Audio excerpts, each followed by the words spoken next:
മേടരാശിക്കാരെ സംബന്ധിച്ച് അശ്വതി, ഭരണി, കാർത്തികയുടെ കാൽഭാഗവും. കാരണം രാഹു 11ലാണ്.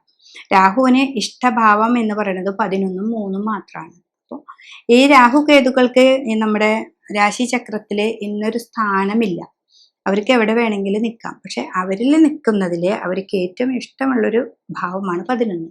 അപ്പൊ 11 രാഹു നിൽക്കുമ്പോൾ നേരെ ഓപ്പോസിറ്റ് നമ്മുടെ കേതു വന്ന് നിൽക്കും. അപ്പോൾ അത് മേടൻ രാശിയുടെ 5ാം ഭാവത്തിൽ കേതു നിൽക്കുമ്പോൾ നമുക്ക് ടെൻഷനൊക്കെ ഉണ്ടാക്കാം.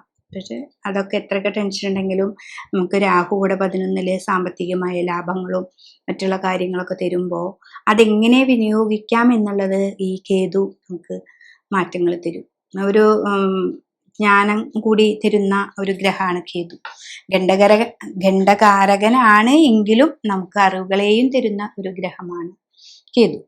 അപ്പോൾ ഇതെന്താന്ന് വെച്ചിട്ടുണ്ടെങ്കിൽ സന്താനഭാവമാണ് 5ാം ഭാവം, അവിടെയാണ് നിൽക്കുക. അപ്പോൾ കുട്ടികൾക്ക് പുറത്തേക്കൊക്കെ പോകാനോ അല്ലെങ്കിൽ വേറെ വല്ല ചെറിയ ചെറിയ രോഗങ്ങളൊക്കെ ഉണ്ടെങ്കിൽ അതൊക്കെ ചിലപ്പോൾ തടസ്സങ്ങളൊക്കെ ഉണ്ടാക്കാം. പക്ഷെ സാമ്പത്തികമായ വിഷയങ്ങളിൽ നിങ്ങൾക്ക് ദോഷങ്ങളൊന്നുമില്ല.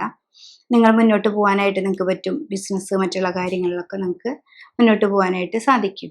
ഇതിൽ ഏഴരശനി ഉണ്ട് മേടക്കാർക്ക് എങ്കിലും രാഹു നിങ്ങൾക്ക് ഈ ഒരു വർഷം നല്ല ഗുണങ്ങളാണ് തരാൻ പോകുന്നത്. അപ്പോൾ ഈ മേടരാശിക്കാരെ സംബന്ധിച്ച് രാഹുവിൻ്റെ ഈ ഒരു കാലഘട്ടം 1.5 വർഷം ഏറ്റവും നല്ലൊരു കാലമായിട്ട് മുന്നോട്ട് പോകാനായിട്ട് സാധിക്കട്ടെ. രാഹു പിന്നെ ചെറിയ ചെറിയ സ്കിന്നിലുള്ള രോഗങ്ങളെയൊക്കെ തരും. അതാണെന്ന് മനസ്സിലാക്കി നമുക്ക് മുന്നോട്ട് പോവാം.